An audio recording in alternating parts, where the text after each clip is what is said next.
السلام عليكم ورحمة الله وبركاته.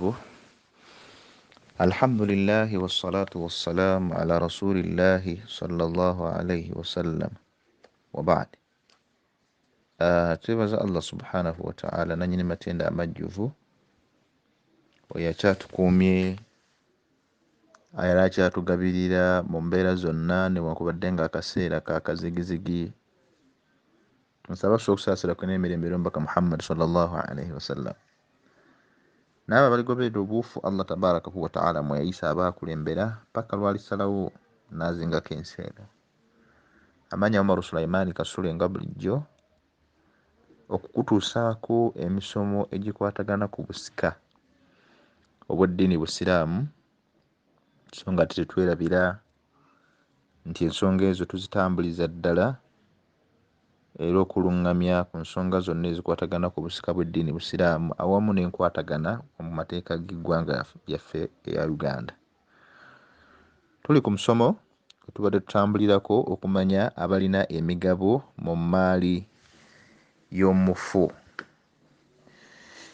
Twabamalirizaayo era mu kuddiramu akatono mu samare twagamba abantu abalina emigabo mu maali y'omufu ba miteeka ebiri. Waliwo abafuna lisabab nga bagifuna olw'ensonga, abo nno nga twagamba be bafumbo ababiri, omwami n'omukyala, olw'obufumbo bwe baba balina wakati waabwe. Buli omu asikira munne, omwami asikira omukyala singa omukyala yaba afudde, omukyala asobola okusikira mwami we singa omwami yaba afudde. Ne tujja tutunuulira abasika abooluganda abasikira obusika oba abasikira omuntu ku lw'oluganda lwabwe olw'omusaayi, be bayita ashabil furudi an-nasabiyya, abantu abafuna emigabo ku lw'ekika ku lw'oluganda lw'omuntu. Abo nno twagamba bali abantu 9 era tuzze tubatemaatema okutuusa lwe tubamalirizzaayo nga mwe muli twagamba mulimu taata w'omufu, bw'atabaawo jjajja w'omufu mu layini eyo mwe batambulira n'okudda waggulu. Ne tujja ku jjajja w'omufu omusajja, ne tubeera ku jjajja w'omufu ne tubeera ku maama w'omufu. Maama w'omufu naye alina omugabo. Abataliiwo jjajja mukyala, bajjajja mukyala ne tubakategorizinga emirundi 3 mu kolekitingamu wano akatono. Bajjajja mukyala abo bakategorizingibwa emirundi 3 okusinziira ku bamanyi era ne baleetebwa ku mirundi 4 okusinziira ku bamanyi. Abamu ne bakkirizaako 2. Enda Imaamu Maliki ku saidi ya Imaamu Maliki ne bakonsidaringa bajjajja 2, jjajja mukyala ku saidi ya taata ne jjajja mukyala ku saidi ya maama, bo be bakonsidaringa. Naye eri ku saidi ya Imaamu Abu Hanifa yatuleetera bajjajja 4 ye be yakonsidaringa. Ku jjajja ku saidi ya taata wavaayo bajjajja 3, ku saidi ya maama wavaayo jjajja 1. Eri Imaamu Ahmad ibn Hanbal ye nakonsidaringa bajjajja 3, ku saidi ya maama jjajja 1, ku saidi ya taata bajjajja 2.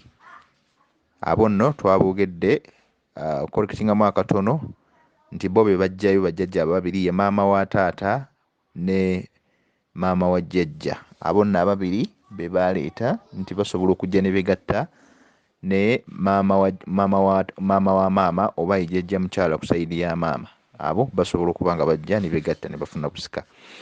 Abo nno bantu 4 abasooka. Ne tulyoka tutunuulira ate abaana abawala ab'omugenzi ne tulaba emigabo gyabwe nga be batwala ekifo ekyokutaano. Bwe baba tebaliiwo ne tutunuulira abazzukulu abawala ab'abaana abalenzi.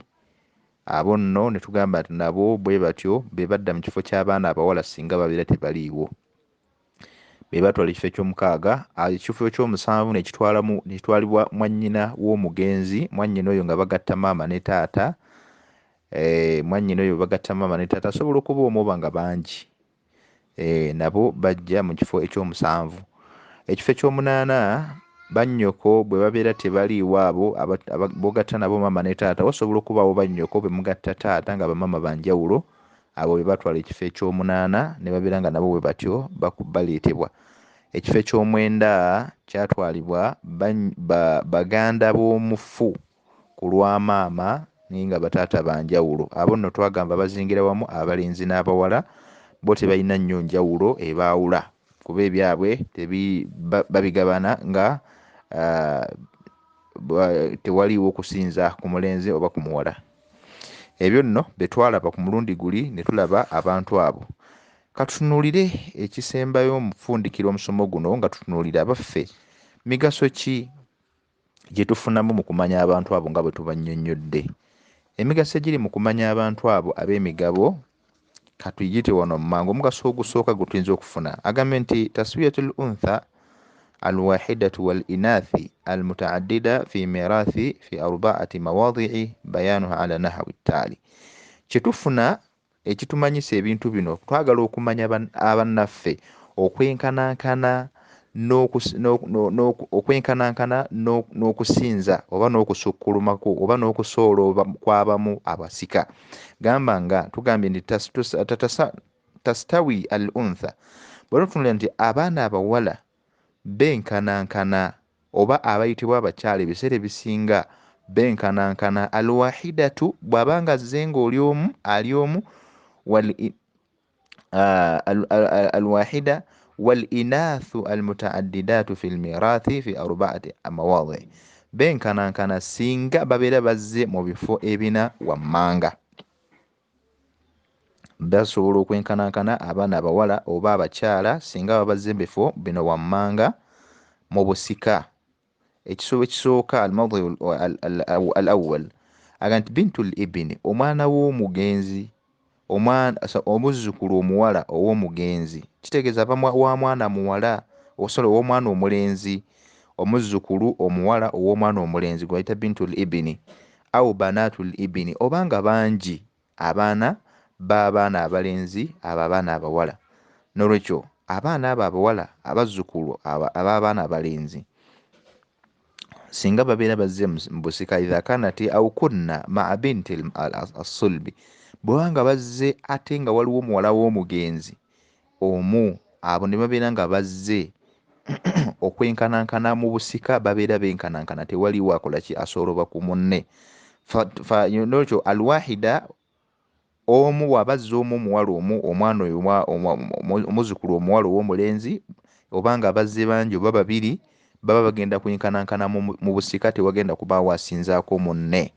Kubanga lwaki? Waliwo abasinga eddaala ye mwana w'omugenzi omuwala. N'olwekyo fafarduha au furudahunna as-sudus, omugabo gwe bafuna awo ali omu oba babiri oba basatu oba bangi, baba mugabo gwa kimu kya mukaaga era bakigabana kyenkanyi. Wala yazidu alfardu biziyadati adadihinna, era mugabo tegweyongerako olw'okuba nti bangi, nedda, era gusigala gwegwo bye bafuna byebyo. So bw'abeera omu agutwala yekka, bwe babeera bangi era bagugabana wonna nga bagabana kyenkanyi nga tewali asolobye ku munne. Ensonga ey'okubiri oba ekifo ekyokubiri abakyala we basobola okwenkanankanira al ukhtu, mwannyina w'omugenzi, au al akhawatu min al ibn min al abi idha kanat au kunna maa al akhawatu shaqiqa, bannyina b'omugenzi bwe bagatta taata singa bajja ne bajja ne mwannyina, bwe bagatta maama ne taata ng'asangiddwawo, si nsonga azze mwannyina omu bwe bagatta taata, oba nga bazze bangi bwe bagatta ani? Bwe bagatta taata. So azze mwannyina ono gwe bagatta taata ne maama aba agenda kufuna haafu y'ebyobugagga bye, olwekyo nga gwe mugabo gwe.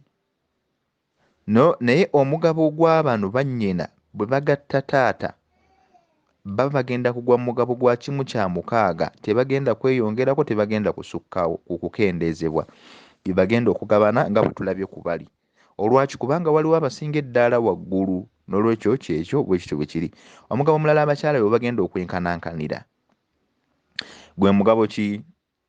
Ekifo ekyokuna oba omugabo ogwokusatu mu abakyala mwe bayinza okuba nga benkanankanira azawjatul wahida, singa omusajja aleka mukyala we ng'alese mukyala we omu, au zawjaati, oba ng'alese abasukka ku omu, babiri, basatu, bana, gwe muwendo ogwo.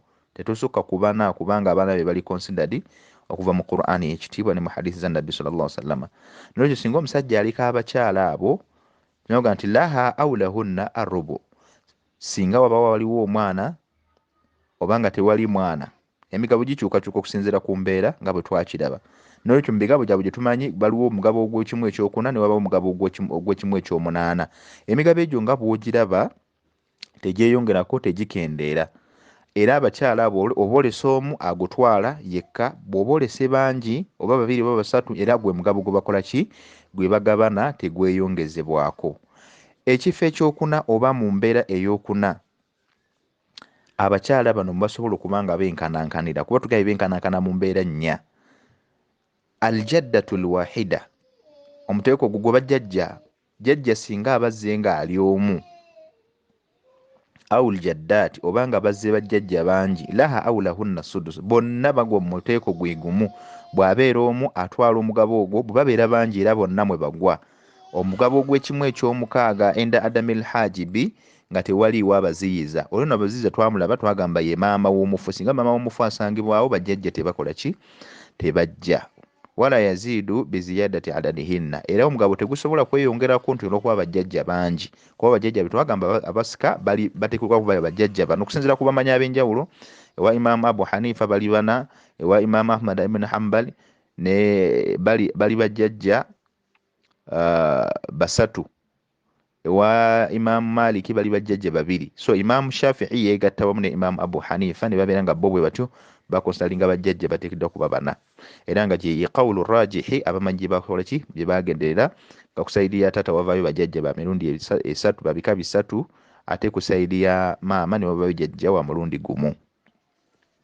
Naam, alfaidatu thaniya, omugaso ogwokubiri ogutuleetera okuba nga tumanya abasika ab'emigabo. Kati olabe wano waggulu tusoose ne tutegeera nti abakyala ebiseera ebisinga waliwo we benkanankanira mu mugabo nga tebakyuka. That is kitegeeza nti singa wajjawo abasinga ku ddaala waggulu, emigabo gyabwe tegikyuka, basigala bafuna omugabo ogwenkanankana nga tewali asolobye ku munne. Omugaso ogwokubiri gwe tusobola okutegeera mu busika wano, lwaki tumanya abantu abalina emigabo mu maali y'omufu, agamba nti ashabu lfurudi 13 warithan, abantu abafuna emigabo bw'oba obagasse erijjeno bonna bonna awamu abafuna maali y'omufu, ng'ogassa abafuna bisababiya wa nasabiya, abafuna ku lw'ensonga ng'obufumbo bwe twalaba, oba abafuna ku lw'ekika, ku lw'oluganda, bali abantu 13 abasika. Arbaatu min adh-dhukuri, abana bava mu basajja, wahum era be bano azawuju bawo omugenzi. Omugenzi singa aba mukyala nga ye yafudde, omwami nga yafuliddwa mukyala we, oyo yasooka. Wal akhu min al ummi, muganda w'omufu ku lwa maama omulenzi, muganda w'omufu omulenzi ku lwa maama, nga bagatta maama naye nga batata banjawulo. Abo babiri, abasajja babiri. Wal ab, ne taata w'omugenzi, kuba tukimanyi nti alinamu omugabo oguli prescribed, Allah gwe yamuwa mu Qur'ani. Wal jaddu, ne jjajja naye bw'ati alina omugabo min qibalihi, mu sayidi ya taata, mu layini ya taata nga bwe bitambula, be basajja abana. Emigabo egyo gye balina mu Qur'ani egiri prescribed, egyannyonnyola mu Qur'ani. Nolwekyo idha wujida alfaru alwarith, abo bonna bonna ng'emigabo singa babeera weebali, ne wasangibwawo abaana oba omwana omusika yenna ku musayidi y'omufu, omufu ng'aleseewo omwana omusika, abo bwe batyo byemigabo gye bakola ki, gye basobola okuba nga bafuna. Watisiu min al inath, ate omwenda bava mu bakyala. Kyova olaba bwe tubadde tujja tutambula n'emigabo omwenda gye tubadde tujja tunnyonnyola egy'abooluganda, tubadde twogera nnyo ku bakyala abasinga obungi nga tebawulira basajja abalina emigabo. Waliyo abasajja abalina emigabo n'abatalina migabo, naye essaawa zino tubadde tuli ku bali ashabul furud, abantu abalina emigabo bali 13, abana basajja nga bwe tugambye, muganda wo ku lwa maama omulenzi, bba w'omukyala, kitegeeza mwannyoko wabanga yafumbira omwannyoko n'afa naye bba aba asobola okumusikira. Ne tulaba jjajja musajja wamu ne taata w'omugenzi, abo bantu bana. Omwenda be bakyala, ng'era byono bitugenda okulaba, mwe muli binti, omwana omuwala ow'omugenzi, wa bintul ibini, oba omuzzukulu omuwala ow'omwana omulenzi. Omwana omulenzi oyo nga yali azaalibwa omugenzi. Al ummu, maama ye wookusatu. Wal jaddatu, jjajja min qibali al ummi, ku sayidi ya maama, jjajja mukyala ku sayidi ya maama, abo bana. Wal jaddatu min qibali al abi, jjajja kusaidia taata be bataano tubabalira mu ddala lyerimu mu tuluba lyerimu. Wal ukhtu shaqiqa mwanyinawo mugenzi babagatta maama ne taata oyo yakola abantu b'omukaaga. Wal ukhtu min al abi muganda we bebagatta taata yekka nga bamama banjawulo wa musanvu. Wal ukhtu min al ummi muganda we oba mwannyina omuwala bwe bagatta maama nga bataata banjawulo. Wa zawjatu n'omukyala omufumbo kitegeeza omukyala omufumbo ono nga bba yakoze eki nga bba yafudde. Abo nno be bantu be bakyala 9 abafuna emigabo mu maali y'omufu naye balinamu steps mwe bajjira si bonna nti bajja mulundi gumu ngera bwe tuzze tulabaawo nti ono bw'abaawo ono takola ki ontajja agambye nti wabil-i'tibaari likhilafi wabi-i'tibaari likhilafi ahli al-furud naye bwe tuba tugenderedde mu kubanga tutemaatema abantu bano mu kwawula emiteeko gy'abana abasika abalina emigabo agambe nti wataqallubu ahwalihim fiha nga tugoberedde n'embeera zaabwe mwe basobola okuba nga bafunira emigabo egyo. Agambe nti hum 21 babeera bagwa mu bantu 21. Ahlu nisf mulimu abantu abafuna omugabo ogwa hafu y'ebyobugagga by'omufu. Abo nno bali abantu hum 5 bali abantu 5 abantu abafuna hafu y'ebyobugagga by'omufu nga tugambye nti mu bantu bonna abasika bwe tuba tugabiridde bani abayinza okufuna omugabo guno. Omugabo ogwa hafu gugwamu abantu 5. Wa ahlu rubu'i 2 abantu abafuna omugabo ogw'ekimu ekyokuna ng'omufu afudde bali abantu 2 abo bo bagatta ku bana 5 be bantu 7. Wa ahlu thumun wa wahid omuntu afuna ekimu ekyomunaana ali omu ye mukyala bo bagatta ku bana 7 gwe 8. Wa ahlu thuluthaini 4 ate abantu abafuna ebibiri ebyokusatu bali abantu 4 abantu abo 4 bo bagatta ku bali 8 be bantu 12. Wa ahlu thuluth 2 ate abantu abafuna ekimu ekyokusatu bali abantu bameka bali abantu 2 bo bagatta ku 14 be bantu 16. bw'oba 16 ne tubeera n'abantu abafuna wa ahlu as-sudus 7 abantu abafuna ekimu eky'omukaaga mu maali y'omufu bali abantu 7 kusinzira nga tutemete emigabo nga bujjajja mu Qur'an tusinzidde emigabo 7 egiri mu Qur'an.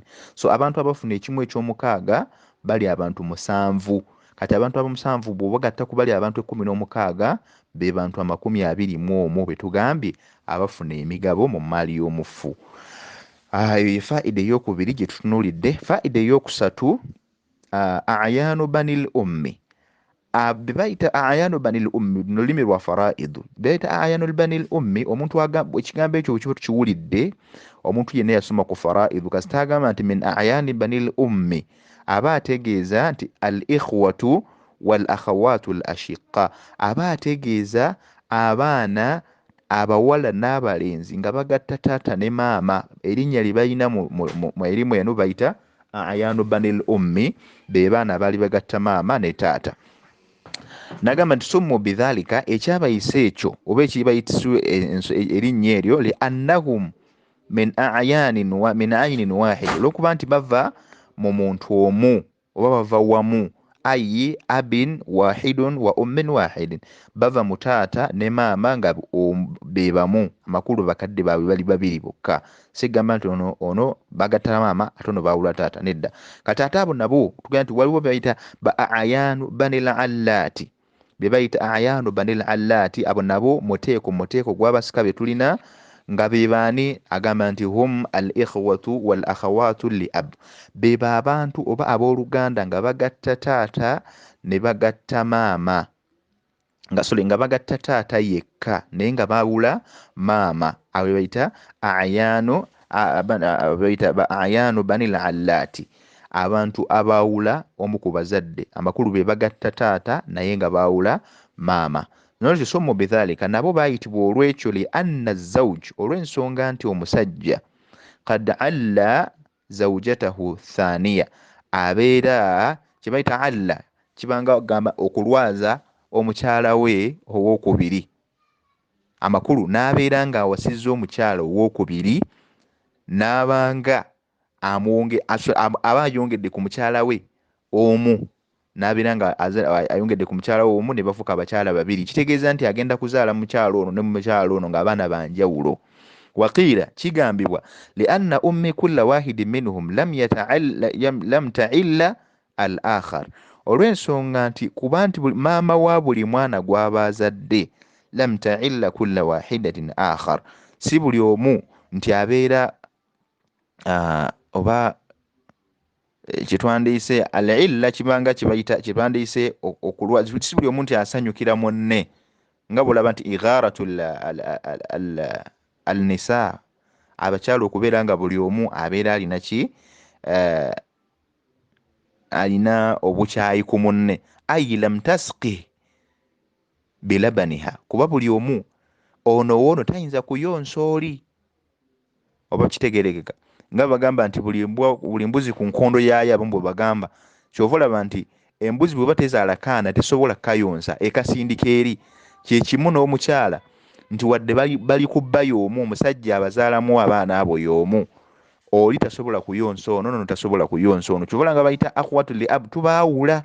Ne mu busikera bwekityo bwe kiri nti ono tasobola kulumirirwa oli bwe bagatta taata ng'ate bwe bagatta maama waali. Kyova olaba nga ekyo nakyo tukikulembeza nti baganda baffe bwe tugatta nabo bataata bagenda okujja okutusikira nga baganda baffe bwe tugatta maama ne taata baweddewo kubanga tebaliiwo.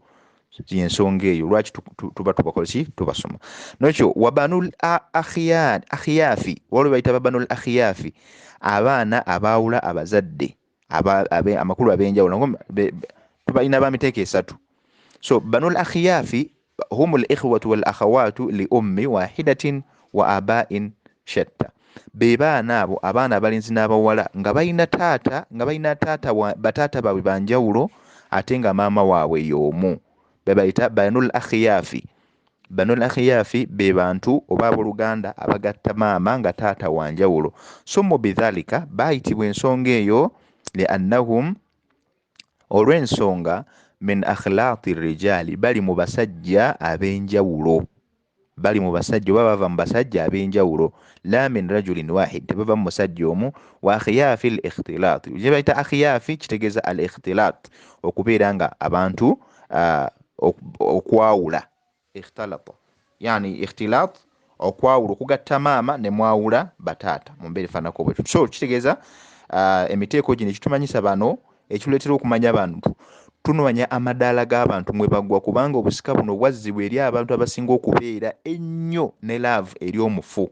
Si laavu ey'okungulu, laavu eno ebeera ku mutima ddala mu kupima kwennyini, in reality, nti omwana bwe mugatta taata tasobola kukwagala nnyo nga bwe mugatta maama ne taata. Ebyo birabibwa mu mafamire, n'obusiraamu bwa bwakigenderera, era y'ensonga lwaki tumanya ebintu bino, ne tumanya abaana be mugatta nabo taata ne maama, ne tumanya abaana be mugatta nabo taata yekka, ne tumanya abaana be mugatta nabo maama yekka. Mu mbeera eyo kyova olabanga ebintu ebyo, era kye kimu ne bwe mugatta naye maama temusobola kwagalana nnyo ng'ate oli nga mugatta taata. Ebyo byonna bitunuulirwa mu mbeera efaananako bwetyo. N'olwekyo kyekyo lwaki tutegedde, so nga tusembeyo nga tugamba nti be bayita ayanu banil ummi, be baana abagatta taata ne maama, ne be bayita ayanu banul allaati, be baana abagatta taata yekka nga bamaama banjawulo, ate be bayita banul akhiyaafi, abaana ababaawula oba beebo abaana ababaawula bataata naye nga maama waabwe y'omu. So gyegimu ku migaso lwaki tuba tumanya obusika buno nga engeri gye busobola okuba nga butambulamu. Wabillahi tawfiq. Tusaba Allah subhanahu wa ta'ala ow'ekitiibwa abeere nga ate atukuuma, atwongere okumanya n'okutegeera. Olwo nno tukomekkereza abo ab'emigabo era tubazinzeeko, wabula tunaddamu okusinkana biidhinillahi tabarakahu wa ta'ala. Tujja kutandikira ku musomo oguyitibwa obusika al-irth bitasib, kuba waliwo muli bwe tunyonyoddeemu baana balenzi, tusomye bantu bokka abalina emigabo bokka betunuuliddeko. So tunaddamu okusinkana biidhinillahi tabarakahu wa ta'ala, tujja kukwata ku busika bwabo abalina emigabo mu malyobufu, ng'emigabo egyo tegirina kigero, tegiri prescribed, tegirina kigero, naye nga nabo basika era ntulabe n'emiteeko gyabwe mwe bagwa. Wabillahi tawfiq. Allah subhanahu wa ta'ala tusaba atukuume ate atwongere okumanya n'okussa mu nkola. Assalamu alaikum warahmatullahi wabarakatuh. Nsingadde amanya Omar Suleiman Kasule okutambuza mu irimu eno.